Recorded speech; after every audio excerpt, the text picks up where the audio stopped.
Vamos a continuar con las clases de farmacología. A continuación vamos a llevar un tema que es bastante largo. Hay bastantes fármacos, ¿no? Y es un poco difícil de entender. Por eso es importante que los primeros cuadros que veamos sean en donde más hagas énfasis de aprender, ¿sí? Una vez de que aprendas bien la fisiología de este sistema, el manejo de los fármacos te va a resultar muy fácil. Farmacología del sistema nervioso autónomo. Antes de empezar con la farmacología, vamos a hacer una descripción anatómica básica del sistema nervioso autónomo.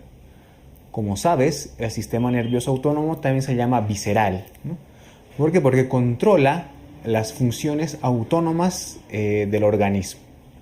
Ejemplo, respiración, secreción de algunas glándulas, etc. Anatómicamente, el sistema nervioso autónomo se divide en dos: un parasimpático y un simpático. El sistema nervioso simpático también se denomina toracolumbar. ¿Por qué? Porque los ganglios que van a salir se encuentran en la región torácica y lumbar. Por su parte, el sistema nervioso parasimpático también se denomina cráneo sacral, porque sus raíces van a salir a partir del mesencéfalo, la protuberancia y el bulbo, y las otras raíces van a salir a partir de la médula sacral. Algunas funciones que debes conocer son, por ejemplo, el sistema nervioso simpático a nivel ocular dilata la pupila. Por su parte, el sistema nervioso parasimpático contrae la pupila. Es decir, son dos sistemas antagónicos, ¿no? El simpático relaja los bronquios. El parasimpático, por su parte, contrae los bronquios. En el corazón, si el simpático acelera el impulso cardíaco, el parasimpático va a reducir, ¿no?, la frecuencia cardíaca. Y así, en distintas funciones.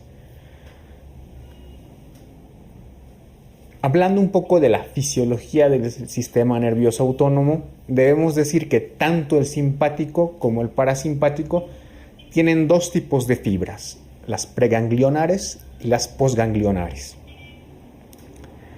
Las preganglionares, tanto en el simpático como en el parasimpático, se denominan colinérgicas. ¿Por qué? Porque secretan un neurotransmisor llamado acetilcolina.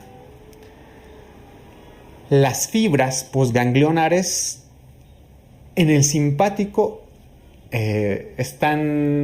secretan noradrenalina y adrenalina. Por tanto, sus receptores se llaman adrenérgicos.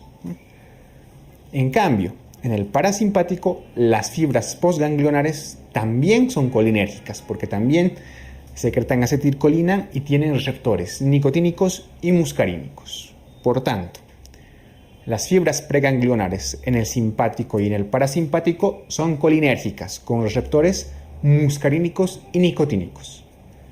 Las fibras posganglionares, en cambio, en el simpático son adrenérgicas, porque tienen receptores adrenérgicos y secretan norepinefrina, noradrenalina. Y las fibras postganglionares del parasimpático también son colinérgicas porque secretan acetilcolina. Bien, aquí tenemos un cuadro bastante esquemático y muy importante, ya que nos da las funciones básicas de cada tipo de receptor, ¿no? Vamos a empezar con los receptores adrenérgicos, ya que son los que más nos importan y donde más fármacos van a actuar, ¿no?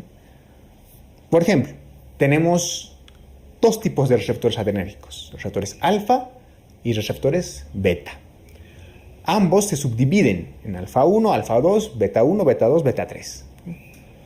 Vamos a hacer énfasis en algunas funciones. Por ejemplo, los receptores alfas a nivel del músculo liso sanguíneo tienen el efecto de vasoconstricción, es decir, va a haber una vasoconstricción cutánea. A nivel del corazón, por ejemplo, aumentan la contractilidad cardíaca, es decir, un efecto inotrópico. Y en la pupila van a producir midriasis, es decir, van a dilatar la pupila. Los efectos alfa 2 a nivel del músculo liso son igual vasoconstricción. A nivel de las plaquetas, por ejemplo, estimulan la agregación. En el páncreas disminuyen la secreción de insulina. Por su parte, los receptores beta, los beta 1 a nivel del corazón, tienen un efecto inotropo y cronótropo positivo, es decir, aumentan la contractilidad y la frecuencia cardíaca. Los receptores beta 2 a nivel de las células beta del páncreas aumentan la liberación de insulina.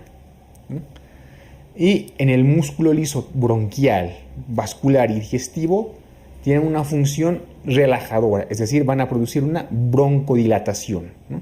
Y a nivel del genitourinario se produce una relajación vesical y uterina. Ya hemos visto la parte fisiológica más importante del sistema nervioso autónomo y hemos visto las funciones de los receptores, ¿no? Ahora sí vamos a entrar de lleno con los fármacos. Los fármacos adrenérgicos vamos a dividirlos en simpáticos y parasimpáticos, ¿no? Los fármacos adrenérgicos son los que interactúan con los receptores, dicho sea de paso, adrenérgicos, ¿no? Es decir, simulan los efectos de los receptores que ya hemos visto. Estos fármacos se dividen en dos tipos: los agonistas adrenérgicos no selectivos, es decir, estos fármacos van a interactuar con los receptores alfa y beta indistintamente, y los agonistas adrenérgicos selectivos. Estos van a actuar específicamente sobre un tipo de receptor, ya sea alfa o ya sea beta. Dentro de los agonistas adrenérgicos no selectivos, entre los más importantes tenemos la adrenalina, noradrenalina, isoproterenol y dobutamina.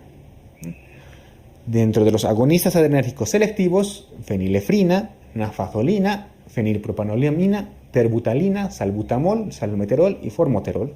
Más adelante vamos a volver a clasificar estos fármacos, pero es importante que te quedes con esta imagen, ¿no? Adrenalina no selectivo, ¿no? Y es uno de los fármacos más importantes que vamos a estudiar a continuación. La adrenalina.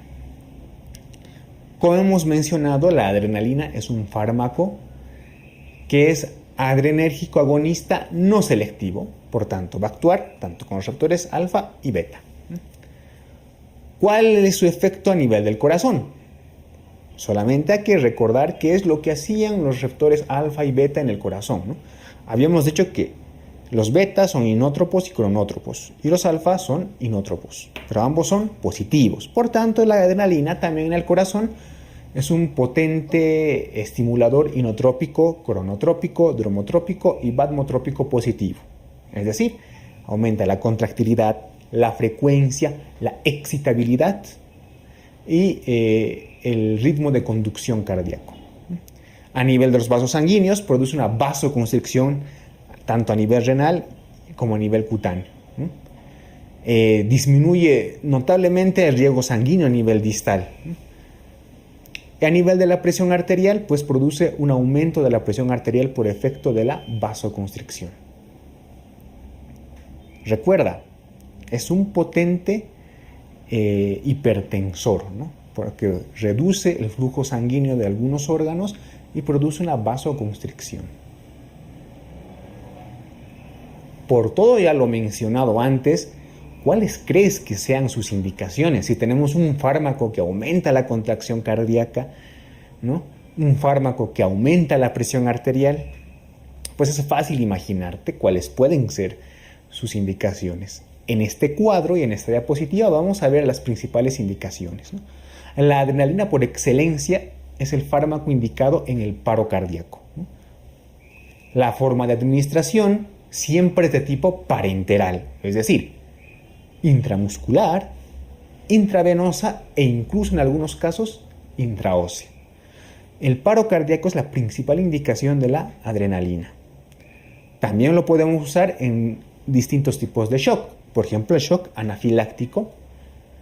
Por su efecto broncodilatador puede ser usado en el tratamiento de, por ejemplo, laringitis y crisis asmáticas.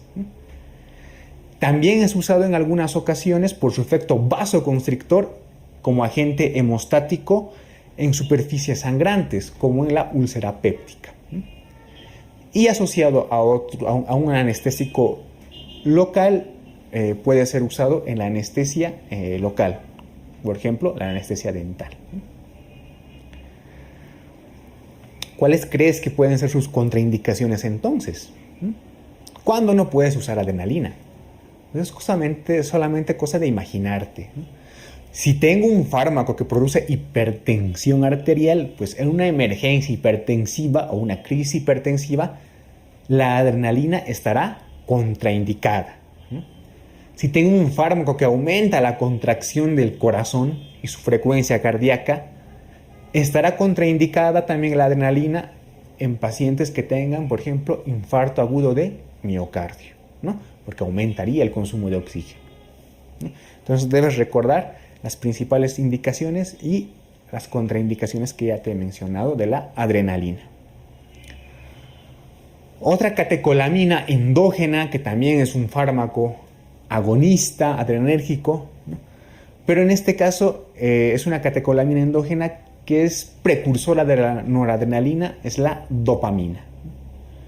¿Cuál es la importancia de la dopamina?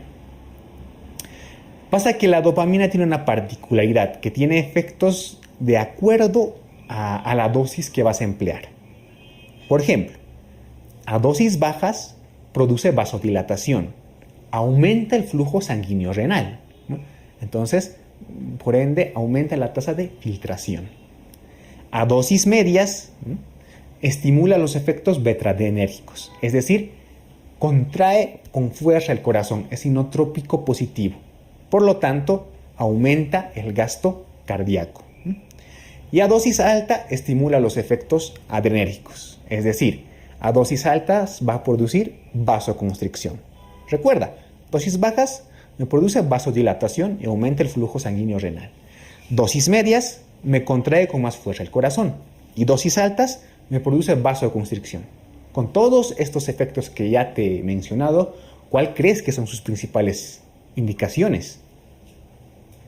Las principales son la hipotensión aguda, el shock cardiogénico.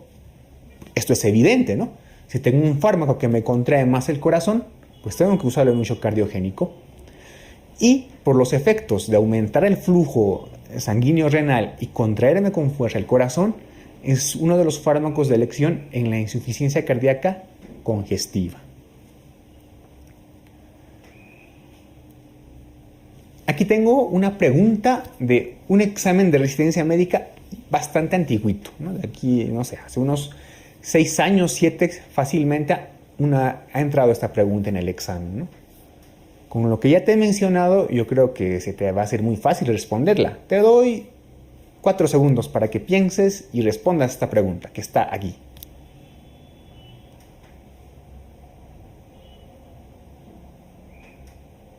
No lo dudes. ¿La estás pensando bien? Estoy seguro que la atinaste.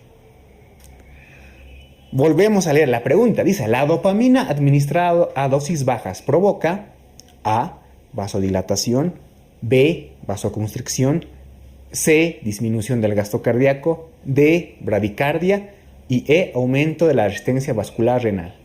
Olvídate de la dosis que está aquí al lado, ¿no? 2 a 5 unidades, kilogramos, no nos interesa, pero dice a dosis bajas, a dosis baja. Y a dosis bajas que te he indicado nos produce, correcto, A, vasodilatación.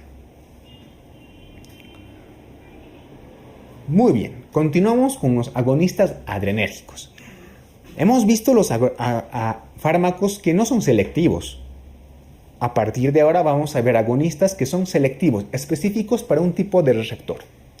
En este caso, los agonistas selectivos tipo beta 2, es decir, que solo su efecto va a ser con el receptor beta 2. Un efecto importante de los beta 2, si recuerdas, es la broncodilatación, ¿no? Por tanto, la mayoría de estos fármacos van a ser usados en enfermedades respiratorias de tipo neumológicos. Por ejemplo, en las crisis asmáticas y en los EPOCs reagudizados. ¿Cuáles son estos fármacos? Esto sí tienes que aprendértelo. Selectivos beta 2 agonistas, terbutalina, salbutamol, formoterol, salmeterol. Y hay uno que escapa a la regla de los OLS, que es la ritodrina. Este fármaco, como te voy a indicar más adelante, no se usa en enfermedades respiratorias, pero sí se usa en obstetricia, ¿no? Porque relaja el músculo uterino. Te voy a dar las principales indicaciones. Terbutalina, salbutamol, formoterol, salmeterol están indicados en las crisis de asma y de EPOC. En cambio, ritodrina, que también es un agonista beta 2, por su efecto de relajación del músculo uterino, está indicado en la amenaza de parto pretérmino. Algo más que tienes que saber acerca de estos fármacos. Terbutalina y salbutamol son broncodilatadores de acción corta. Formoterol y salmeterol son broncodilatadores de acción larga. Continuamos con los agonistas adrenérgicos selectivos. En este caso vamos a ver los agonistas adrenérgicos selectivos, pero solo alfa. Dentro de estos fármacos, los principales, tenemos un montón de fármacos alfa 1, pero los principales son los siguientes: fenilefrina, etilefrina, nafasolina. Ambos son agonistas alfa 1. Y los agonistas alfa 2 selectivos son clonidina y metildopa. Clonidina y metildopa los vamos a ver otra vez en el tema de los antihipertensivos, pero que sepas que ambos tienen indicación de la hipertensión arterial. Fenilefrina, etilefrina, nafasolina pues pueden ser utilizados como descongestionantes nasales, midriáticos, en hiperemias conjuntivales, conjuntivitis alérgicas, el caso de la nafasolina, por ejemplo. Bien. Hasta aquí hemos visto los fármacos agonistas adrenérgicos, ¿no? Hemos visto sus principales características y algunas de sus principales indicaciones. También tenemos fármacos que bloquean a los receptores beta y alfa. Estos son los denominados fármacos antagonistas de los receptores adrenérgicos. Los fármacos antagonistas de los receptores adrenérgicos se clasifican en dos tipos: bloqueantes receptores alfa y bloqueantes receptores beta.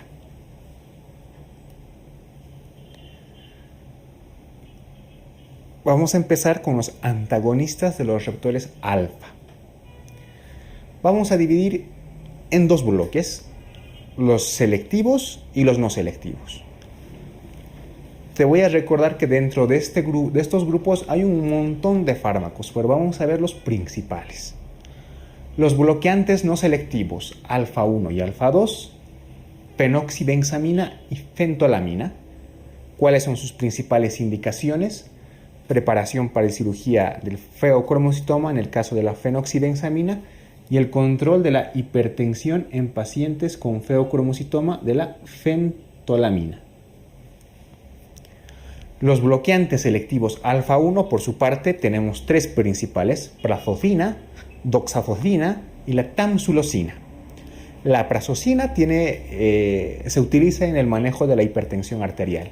En cambio, doxazosina y tamsulosina, que también pueden usarse en el tratamiento de la hipertensión arterial, tienen otra indicación principal, que es muy útil en urología, ¿no?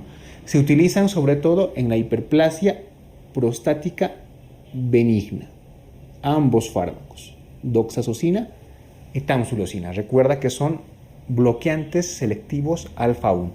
Son alfa bloqueantes.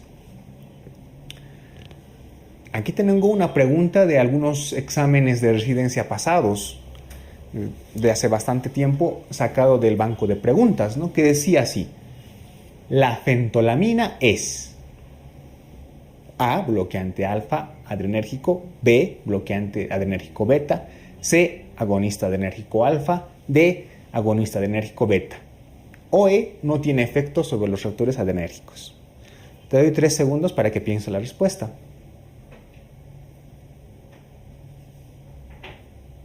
¿Ya la has pensado? Está buena diapositiva antes de la respuesta. Eso, yo sé que tienes la respuesta y la has dado en el clavo. La respuesta es A, ¿no? La fentolamina es un bloqueante adrenérgico alfa o un alfa bloqueante. Continuamos con los agonistas de los receptores beta.